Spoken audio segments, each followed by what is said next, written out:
Hey guys, we're gonna try something new. I've done some video interviews for a while. Those are really fun. We're definitely gonna do more of those. More of them will be coming. But I also want to do some longer videos with me sharing with you guys about things that we've learned at Elevate just from our time working with churches, church plants, missionaries, experience that we've had, and how that can help your church and your ministry as you grow and as you explore just this whole production, digital media, communication side of things. So, the first one I want to talk about today is the River Church, and they are my oldest client, and they're in Missouri, and it's actually the church I grew up in. My parents are pastors there, so they've always been amazing supporters of everything that I'm doing here at Elevate, and we've gotten to do some amazing projects with them, so much work with their church over the past 3 years now. And I wanted to share a little bit about how I believe that our work that we've done with them has added to and contributed to their growth as a church. So first of all, I want to preface before I get into that I think the reason that the things we have done with them have been successful is because they had this already amazing foundation where the core aspects of their church were already right. I'm not saying that they are a perfect church. And one of the things I love is that they are pretty vocal about the fact that they're not a perfect church, and they are fine with that. They are pursuing excellence, and they want things to be done right. They want things to be done well. But at the end of the day, for them, the number one priority is when people walk in the building, do they experience Jesus? Do they experience God? And are they changed by him? So it's not just about numbers. It's not just about getting people in the door. It's not about looking like the coolest, trendiest, most modern, and having all the timing in the service down to the right second and all the cues right and no moments of awkward silence, no time for anyone to think about what might be happening next because it's already happening. And I don't want to be too critical of churches that operate in that way. I interned at a church that was very high production in Springfield, and I love that church. They are an amazing church. They do an amazing job of communicating the love of Jesus to people and caring for their community really well. So I don't want to be super critical of that format, but there is a danger in that, that things become almost run more like a business than a church. And the church is messy, and we kind of need to like accept that it's messy and it's going to be, and things are not going to be perfect, and that is okay. And we just do our best and we show up with excellence. So that, I think, all that to say that the River has this amazing foundation of authenticity and solid theology, and people are really changed when they come to that church. So I think that is necessary before you focus all this energy and time and resources into the other side, that is already a foundational part of your church. So now to get into the other part, which is what we've done with them.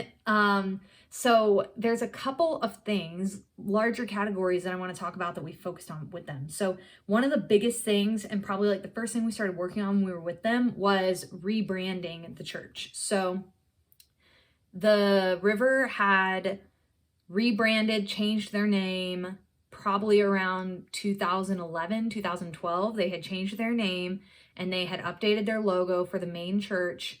And that was about the extent of their branding. They had a youth logo, and I believe that's about it. They also run a community center where their church meets. It's a big gym, and it's called the Ark. And that the Ark did have some branding as its own entity, had its own branding. So that was what we were starting with. So the church didn't have any colors other than the logo was always on this like kind of dark brown I don't want to say poop brown, but kind of dark brown background. It was supposed to be like a naturey, like earthy, woodsy kind of vibe. They're in the Ozarks. And then that was about it. The ARC logo was like in kind of like a rainbow gradient, and that was it. So no color palette for the church, no fonts for the church. The youth logo was a completely different font from the River logo. And other than the logos, there was no like branding or look present. So this was something that, and we're honestly still in this process. We are just now moving on to rebranding the ARC, the community center. So as of this moment, we have a new logo for them. And what we had decided after talking with the River is, okay, we have this overall church brand guide. Everything in the church falls under this. So like fonts are consistent across the board. Colors are consistent across the board. There can be small exceptions in that. So like, for example, the River Kids, which is their kids program, is a kids font. But aside from that, everything is all the same fonts. Everything is all the same kind of feel, which is we base their color palette off of, which I'll show it to you guys on screen. We based the color palette off of like a river, rocky river streams. So we went with this color palette, and then we chose these fonts, which for their logo font, we went with Brandon Grotesque, which I just love that font. It's a great font. So, but enough said about that. And so we have all these fonts for them. We have this color palette for them. We have this look that's like this very clean stream kind of feel, which their small groups they call streams. So everything just kind of ties in. It's this nice look. So we've spent a really long time going through ministry by ministry, redoing their logos.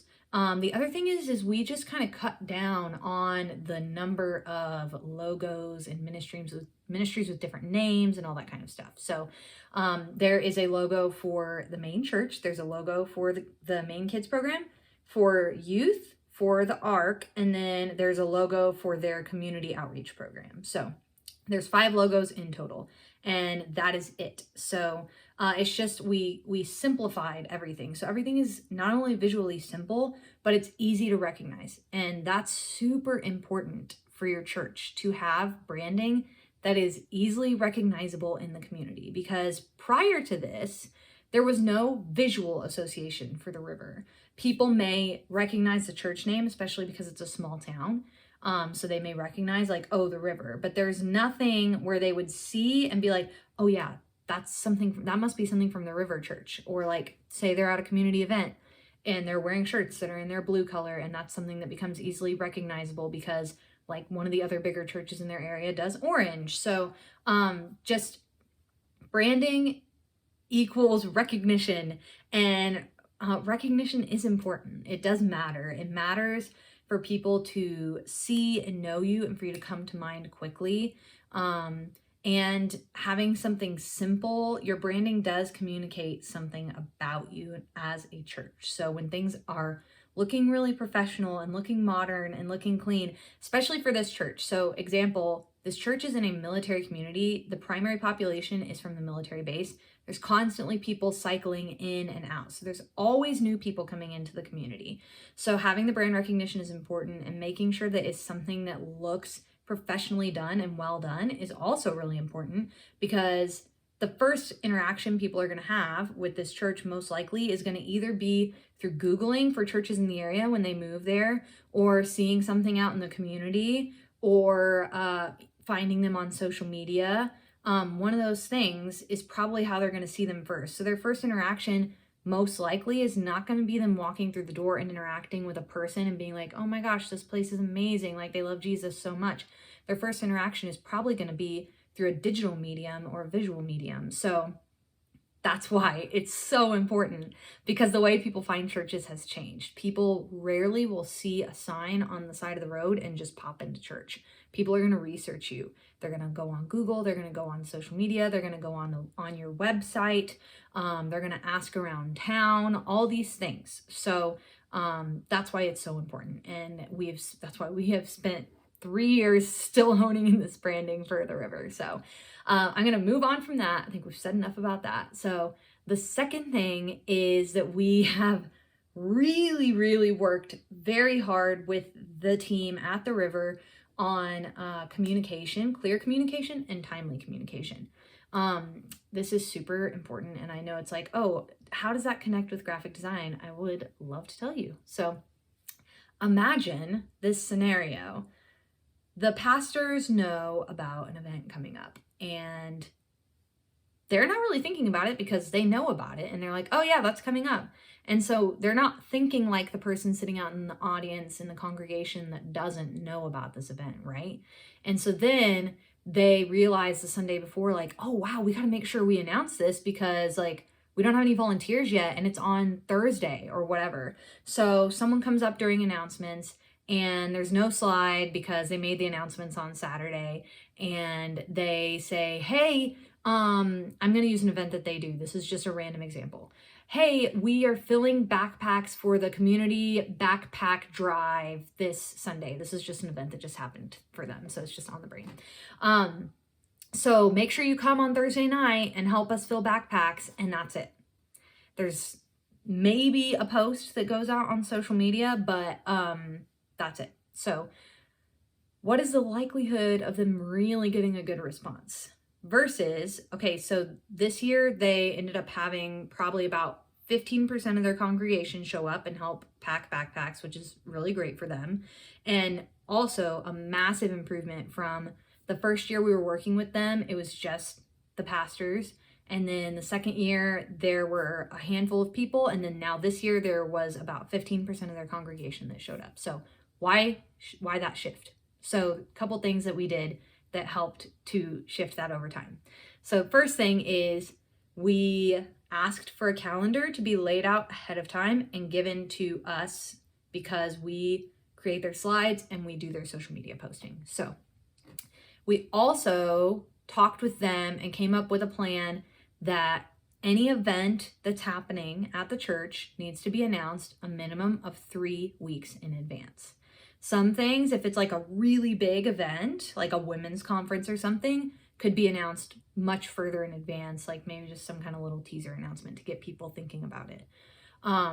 But that way, people have time to respond and plan in their calendar. So what we do is we have an announcement slide for them that's ready for them to announce that event at least 3 weeks in advance. Sometimes it's further than that. You don't want to go too far out because then people will forget. The longest you probably want to go out is about 6 weeks, and that would be for a big event if you're going to announce it over time. So something like this, 3 weeks is totally fine. So what we do with that is we also post about it on social media. So we like to post about each event 2 times on social media. And we don't do it more than that because we don't want to spam people. It's really important to make sure that social media doesn't just become like a bulletin board. Social media is about engaging with people, encouraging people. That's a whole nother conversation that we can have another time. But we post about it twice. We usually do an initial post just saying, hey, this is coming up and we're going to need volunteers. And then we do a reminder post. Hey, this is happening in a couple of days or at the end of this week or whatever. Don't forget. And if you haven't signed up to volunteer yet, sign up. If you have, just make sure you actually do come. So that's how we handle that. And it's important to post at least twice, more than once, because not everyone's going to see it. The other piece of that is by posting regularly, your posts become more visible to people. But that, again, that's a whole nother conversation. So announcement slide at least 3 weeks in advance, no more than 6. 2 social media posts, 1 initial post the same week that we announce it, and then 1 leading the week of the event. So we started doing that. The other thing is we transitioned them from paper signups to digital signups. So why did we do that? There's actually so many reasons we did that and why I think everyone should do that. They already used Planning Center for their database of people, so we use Planning Center registrations for them. So what we do is we set it up in there. We are working on moving away from any paper signups at all on Sundays, and that's still a process they're going through, and that's totally fine. It's a big change. But it's important because it gives people the ability to sign up for events outside of a Sunday morning. So previous to that, if you wanted to sign up for the event and it wasn't Sunday morning, It was on you to reach out to somebody at the church. And before we came on, it was via phone call. And there's a whole lot of reasons, a whole lot of data about why you shouldn't offer calling the church as an option. Always make sure your number is out there and available for people to call the church. But when it comes to signing up for events and participating in events, calling for the church it's just not effective anymore. And people just won't do it. So offering people a digital avenue where they don't actually have to interact with another human being and they can sign up online is massive. It makes a huge difference.